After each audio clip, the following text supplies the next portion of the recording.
Voici une vidéo vous présentant la création d'un tableau croisé afin d'effectuer une analyse bivariée. Nous allons étudier ici la corrélation entre le nombre d'enfants d'un ménage et la note que ce ménage attribue à la qualité de vie dans sa commune. Les données sont dans les cellules ici. 200 personnes ont été interrogées. Et la colonne individu permet de les compter. L'hypothèse de départ qu'il ne faut pas oublier de poser est qu'il y a une corrélation entre le nombre d'enfants, qui est la variable dite explicative, et la note attribuée à la qualité de vie dans la commune, dite variable expliquée. Une fois cette hypothèse posée, nous allons commencer par créer un tableau croisé d'effectifs. Vous pouvez au choix sélectionner l'ensemble des données ou vous placer sur une cellule et laisser faire l'ordinateur. Allez dans le menu Données, Table de pilote, Créer. OK. Et ici, vous allez créer votre tableau. Donc, nous allons mettre les individus qui formeront les effectifs. Et souvent, on met en ligne la variable explicative et en colonne la variable expliquée, mais ce n'est absolument pas une obligation, vous pouvez absolument faire l'inverse.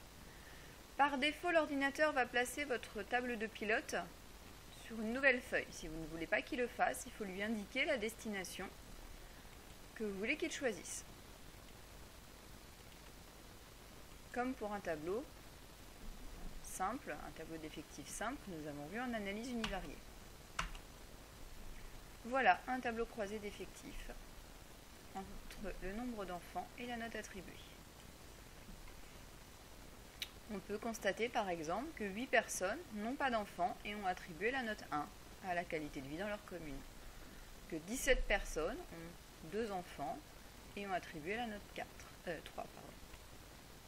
Et qu'en tout, on a bien interrogé 200 personnes, donc 47 qui n'ont pas d'enfants et 24 qui ont attribué la note 5. Vous pouvez mettre les commentaires que je viens de faire sous forme de phrases, dire éventuellement que toutes les notes et tous les nombres d'enfants sont représentés, il n'y a aucune cellule vide. Alors, vous pouvez commenter comme pour une analyse univariée. Ensuite, vous allez faire un tableau croisé de fréquences. Donc, vous devez refaire la manipulation, voilà, et je vais vous montrer ce qui diffère, moi, en repartant de ce tableau-là. Vous faites garder le tableau d'effectifs et refaites un nouveau tableau. Donc, quand vous êtes ici, vous n'allez plus utiliser la somme des individus, puisque vous ne voulez plus des effectifs, vous voulez, pour commencer, des fréquences. Donc, les fréquences se calculent effectif sur effectif total, comme pour une analyse univariée. Vous allez donc demander à l'ordinateur de le faire. Vous double-cliquez ici,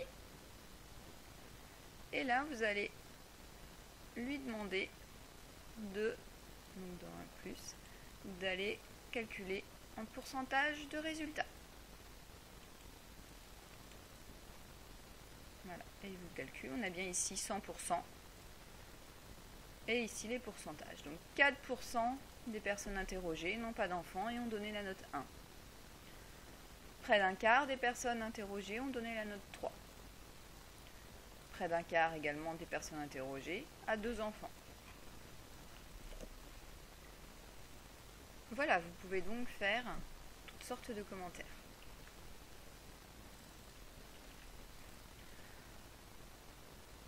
En théorie, j'ai oublié de vous le dire d'ailleurs pour le tableau croisé d'effectifs, si vous faites des analyses un peu plus poussées, vous pouvez éventuellement, à partir d'un tableau d'effectifs, vérifier ce qu'on appelle des liaisons fonctionnelles. Donc, on n'entrera pas dans ce détail-là, vous verrez ça éventuellement au deuxième semestre. Et à partir d'un tableau de fréquences, le cas échéant, on peut éventuellement montrer l'indépendance de 2 variables, donc ça veut dire qu'elles n'ont aucune corrélation entre elles, ou au contraire montrer qu'elles ne sont pas indépendantes. Donc, nous ne le verrons pas non plus. Là, ce n'est pas l'objet de cette séance d'initiation.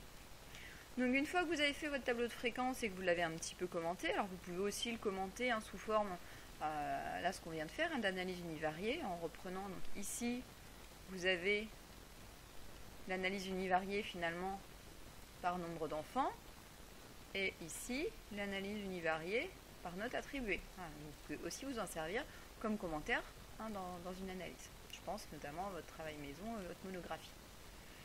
Ensuite, on va faire un autre tableau de fréquence qui s'appelle un tableau de fréquence conditionnelle. Donc, on va conditionner les pourcentages selon la variable explicative. Donc là, on va calculer les notes attribuées selon le nombre d'enfants. Donc, comme nous avons mis notre variable explicative en ligne, on va faire un calcul de fréquence conditionnelle en ligne. Si on l'avait mis en colonne, on ferait un calcul en colonne. Et ce sont ces fréquences conditionnelles qui vont nous permettre de mettre en évidence une corrélation. Donc même chose, vous refaites vous la manip depuis le début, données, table de pilote créée. Donc vous obtenez ça, et donc même manipulation, on va double-cliquer ici sur somme individu. Et cette fois, on va lui dire qu'on veut en pourcentage de lignes, puisque notre variable explicative est en ligne, tout simplement. Et voilà, un tableau de fréquence conditionnelle.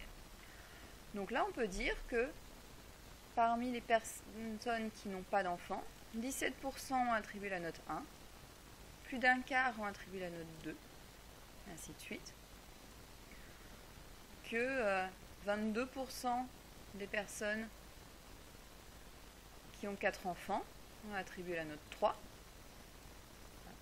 et qu'en majorité, les personnes qui ont 4 enfants ont attribué la note 2, soit tout à fait un tiers, exactement un tiers, et ainsi de suite. Vous pouvez commenter, mais surtout ce qu'il faut faire, c'est comparer les différentes lignes. Et regarder si la répartition des notes est la même selon le nombre d'enfants. Là, on voit bien que ce n'est pas le cas. Les lignes sont différentes, les fréquences conditionnelles sont différentes, donc ça met en évidence une corrélation. On verra que pour deux variables quantitatives, on peut mesurer cette corrélation assez facilement, donc on le verra.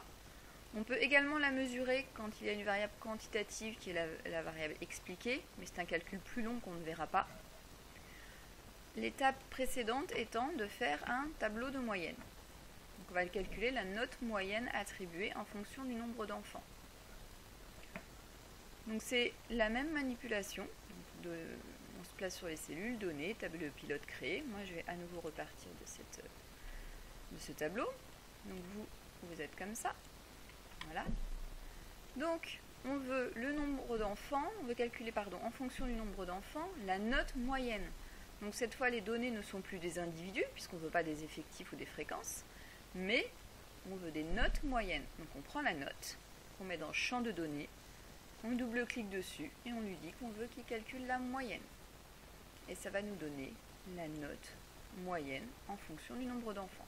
Donc vous enlevez, vous mettez un seul chiffre après la virgule, ça ira bien. Voilà. Et vous regardez si les moyennes sont différentes. Donc les valeurs n'allant que de 0 à 5, c'est normal qu'elles ne soient pas très différentes, elles sont cependant différentes.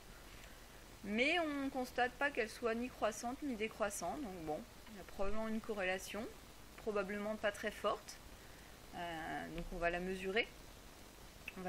C'est assez simple avec ce qui s'appelle un coefficient de corrélation. Et donc pour calculer ce coefficient de corrélation, on utilise une fonction qui s'appelle coefficient.corrélation.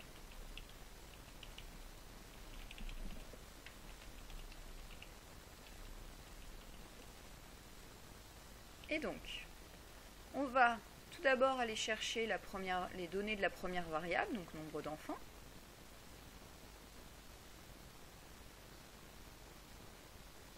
Voilà. Point virgule, les données de la deuxième variable.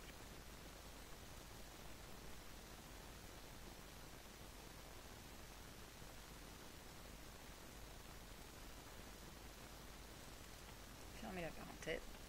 Entrée. Donc ça c'est le coefficient de corrélation.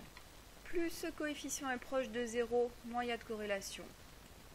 Plus il est proche de 1, plus il y a de corrélation. Donc là, ça confirme ce qu'on pensait, la corrélation ne semble pas être très forte. On peut également calculer un coefficient dit de détermination. C'est le coefficient de corrélation mis au carré. Un coefficient de détermination qui permet de dire que ici, alors, on peut le mettre éventuellement en pourcentage. 0,15% de la note attribuée à la qualité de vie dans la commune est déterminée par le nombre d'enfants. C'est une corrélation quasi inexistante. Donc la conclusion est que l'hypothèse ne sera pas validée. Alors on peut l'illustrer également graphiquement. Alors le graphique, dans le cas d'une variable avec d'une analyse avec deux variables quantitatives, se fait idéalement par un nuage de points. Vous allez voir ce que ça donne quand on a ici très peu de variables différentes. Donc un nuage de points, c'est x, y dispersion. Et voilà, ça donne rien parce qu'il n'y a pas assez de valeurs différentes. Donc ça n'a aucun intérêt. On va donc, comme on le fera pour deux variables qualitatives ou pour une quali, une quanti, faire un diagramme en tuyau d'orgue. Alors le diagramme en tuyau d'orgue se fait à partir des fréquences conditionnelles. Donc on va repartir des fréquences conditionnelles. Voilà. Donc on va sélectionner les fréquences conditionnelles. Donc là, vous les avez mis en ligne, c'est automatique, sinon c'est un petit peu plus compliqué. Vous allez chercher les catégories, donc le nombre d'enfants. Et alors, normalement, on va changer les noms ici, mais là, mon graphique étant mal placé, on va le faire après, parce que ça gêne, je ne peux pas. On lui met un titre, corrélation. Alors, vous pouvez même mettre absence de corrélation, hein, puisque là, on l'a mesuré avant, entre notes attribuées alors, à la qualité de vie d'un quartier.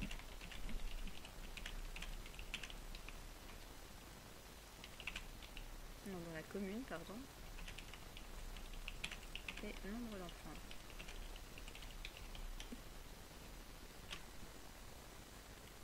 Voilà. Alors.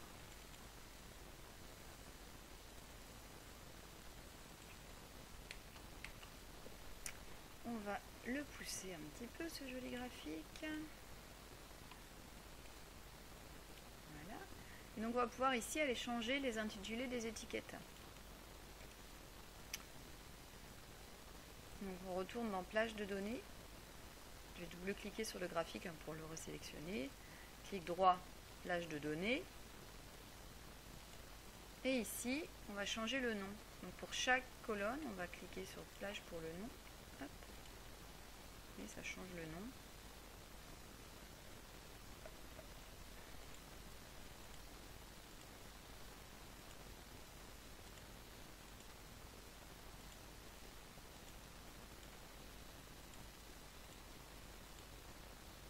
Voilà, on a un graphique avec une jolie légende.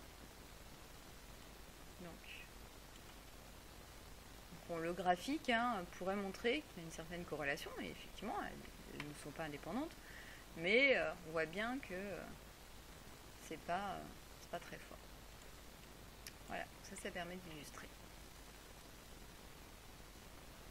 Donc conclusion, l'hypothèse est invalidée.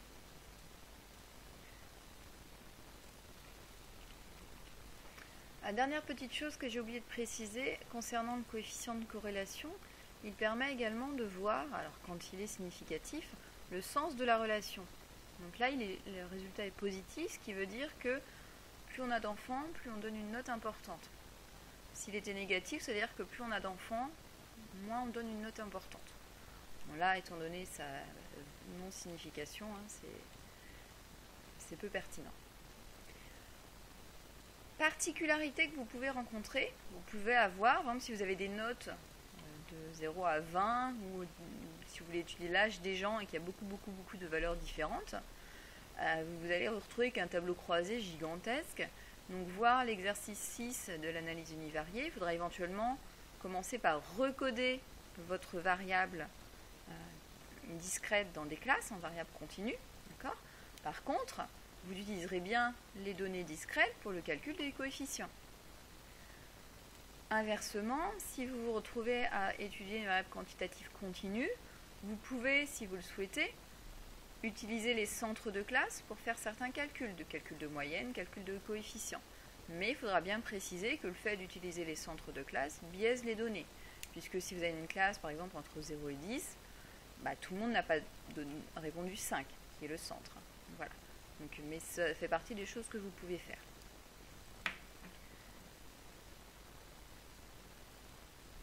Donc vous approfondirez dans toutes ces notions-là au deuxième semestre.